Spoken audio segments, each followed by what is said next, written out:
I think ये probably reason थे जिस वजह से मुझे ऐसा लगा कि आरसीबी का परफॉर्मेंस थोड़ा रिवाइव हो गया और जो फर्स्ट हाफ में मिसिंग था।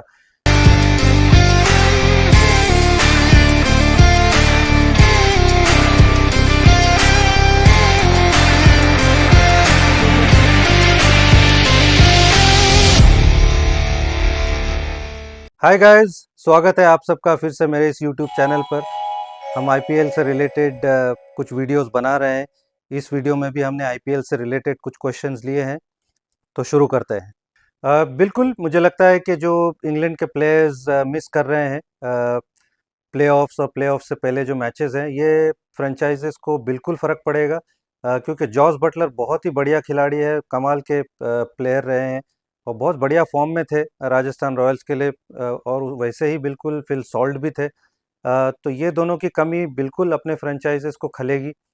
जॉस बटलर का रिप्लेसमेंट टॉम कोलो कैडमोर है। वो भी ठीक ठाक बल्लेबाज हैं, ऑब्वियसली नए हैं, इस कंडीशंस में इंडिया में खेला नहीं उन्होंने, और उनका थोड़ा रीसेंट फॉर्म इतना बढ़िया नहीं रहा है क्योंकि वो आईएल टी20 और पीएसएल में इतना अच्छा परफॉर्मेंस नहीं रहा है। तो वो कहीं ना कहीं आरआर को मुझे लगता है कि थोड़ा सा खलेगा जॉस बटलर की कमी। फिल सॉल्ट के लिए उनके पास रिप्लेसमेंट है रहमानुल्लाह गुरबाज, जो इंटरनेशनल एक्सपीरियंस रखते हैं। लास्ट सीजन उन्होंने अच्छा खासा परफॉर्मेंस किया था, तो शायद उतनी कमी केकेआर को ना खले। बट फिल सॉल्ट ने धमाकेदार बल्लेबाजी की है। तो आप जब इतने मैचेस खेल कर आ रहे हो, इतने अच्छे फॉर्म में हो, और आपकी वो ओपनिंग कॉम्बिनेशन थोड़ी चेंज हो जाती है, तो ये कहीं ना कहीं मुझे लगता है कि दोनों ही टीमों को खलेगी। इस आईपीएल एडिशन में एक्चुअली अनकैप प्लेयर्स ने बहुत इम्प्रेस किया है।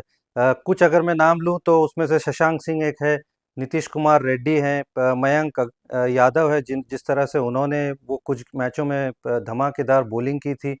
तो इस सीज़न में जो अनकैप प्लेयर्स है उन्होंने बहुत कमाल परफॉर्मेंस किया, और ये बताता है कि इंडियन टैलेंट जो है वो कितने कमाल का है। और ये यंगस्टर्स वेट करते रहते हैं इस अपॉर्चुनिटी का। मैंने तो सिर्फ थोड़े ही नाम लिए, और बहुत सारे खिलाड़ी हैं जिन्होंने बहुत अच्छा परफॉर्मेंस किया है। बट मैं बहुत इम्प्रेस हुआ हूँ इन यंगस्टर्स के परफॉर्मेंस से, और ये इंडियन क्रिकेट के लिए बहुत अच्छी बात है।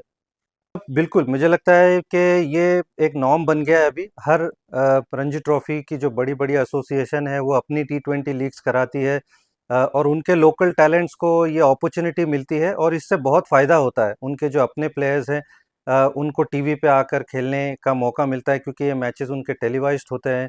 और मैं कुछ अगर नाम लूँ तो शिवम दुबे को इसी वजह से अपॉर्चुनिटी मिली थी, क्योंकि उन्होंने मुंबई की जो टी20 लीग थी, उसमें बहुत बढ़िया परफॉर्मेंस किया था। समीर रिजवी एक दूसरा नाम है, जिन्होंने उत्तर प्रदेश की जो टी20 लीग थी उसमें कमाल परफॉर्मेंस किया था। और ये स्काउट्स है जो फ्रेंचाइजेस के, ये घूमते रहते हैं इन लीग्स के मैचेस देखने के लिए। कुमार कुशाग्रा अगर मैं एक और नाम लूँ, जो दिल्ली कैपिटल्स में बड़े पैसों में बिके थे।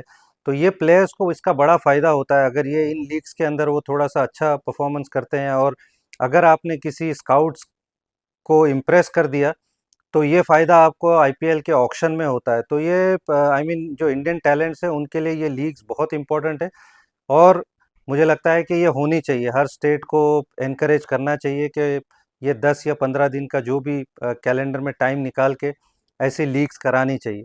अगर एक नॉक की अगर मैं बात करूं तो वो मुझे जॉस बटलर की इनिंग लगती है, जो केकेआर के सामने आई थी, जो बहुत अच्छी टीम है, और कमाल का उनका बॉलिंग अटैक भी था।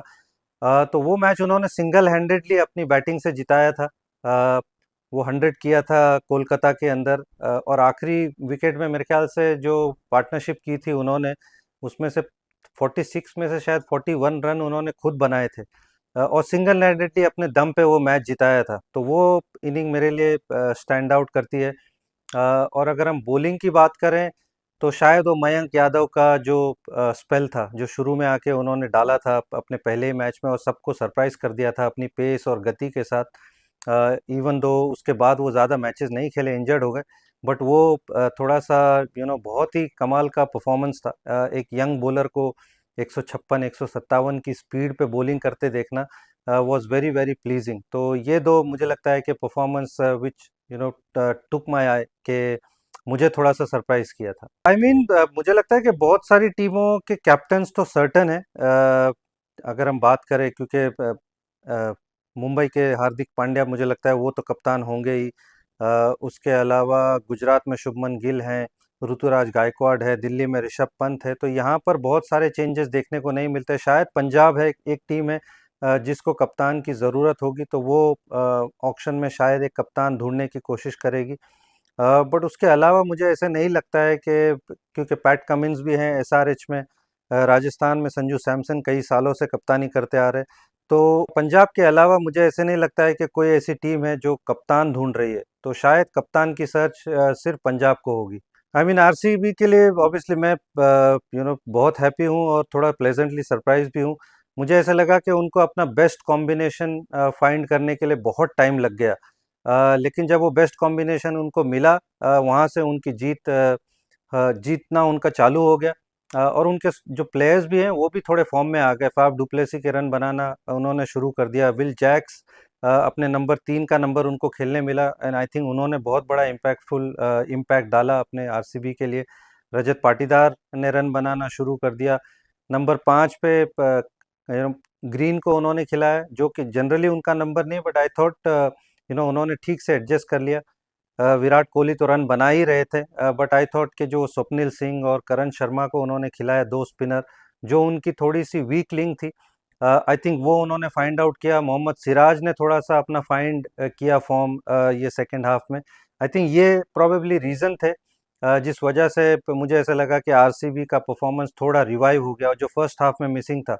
वहीं अगर मैं राजस्थान की बात करूं तो मैं थोड़ा सा प्लेजेंटली सरप्राइज हूं, क्योंकि जो टीम इतनी बढ़िया खेलते आ रही थी, 10 में से 8 मैच जीत गई थी, उसके बाद वो स्लंप बहुत ही सरप्राइजिंग था, क्योंकि जनरली वही टीम खेल रही थी, बहुत ज़्यादा चेंजेस हमको देखने नहीं मिले। बट वो क्लोज गेम्स हार गए, सनराइजर्स के साथ वो एक क्लोज मैच हार गए। उसके बाद दिल्ली कैपिटल से वो 20 रन पे, जहाँ पे संजू सैमसन की कैच की थोड़ी कंट्रोवर्सी हुई। उसके बाद जो एक दो फैसले उन्होंने किए, जो टॉस पे, मुझे लगा कि वो थोड़ा सा गलती की वहाँ पे संजू सैमसन और उनकी मैनेजमेंट के चेन्नई के सामने पहले बैटिंग कर ली, फिर उसके बाद पंजाब के सामने अपने होम ग्राउंड पे बैटिंग कर ली, और बिलो पार स्कोर बनाया। तो वो थोड़ी सी टैक्टिक्स मुझे लगा कि राजस्थान रॉयल्स की तरफ से थोड़ी गलती हो गई। और सिमरन हेटमायर को मुझे लगता है कि वो मिस कर रहे हैं, कहीं ना कहीं वो सिमरन हेटमायर जो फिनिशिंग का रोल करते हैं, वो डेफिनेटली उनको मिस कर रहे हैं उनके इंजरी के थ्रू।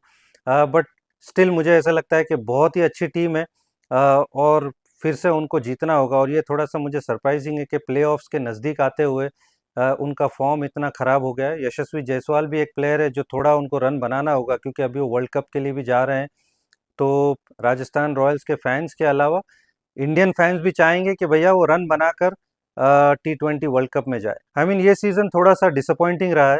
अंपायरिंग मुझे ऐसा लगा कि थोड़ा बिलो स्टैंडर्ड हुई है।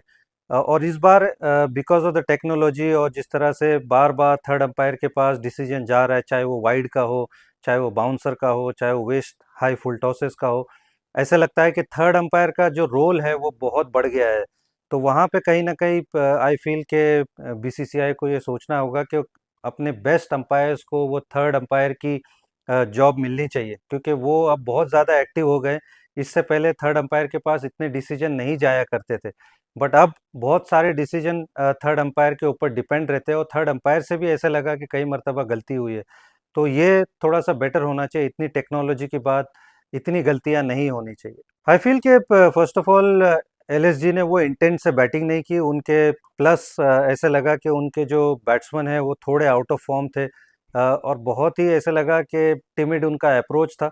और वहीं अगर दूसरी तरफ हम देखें तो सनराइजर्स तो बिल्कुल कमाल की बल्लेबाजी कर रही है, और उनकी बैटिंग जो फोर्स है वो स्पेशली उनके ओपनर्स पे है, तो वो जिस तरह से खेलते हैं बिल्कुल ही डीमोरलाइज कर देते हैं। और उस दिन भी वैसे ही हुआ। वो 10 ओवर के अंदर उन्होंने वो रन चेस कर लिए। और जब कोई उस तरह से बल्लेबाजी करता है तो आपके पास कोई जवाब नहीं होता है। और वैसे ही हुआ, क्योंकि उस दिन अगर वो शायद 200 220 भी बनाते तो बहुत आसानी से चेज हो जाते। तो कहीं ना कहीं लखनऊ के अप्रोच थोड़ा सा क्वेश्चनेबल था।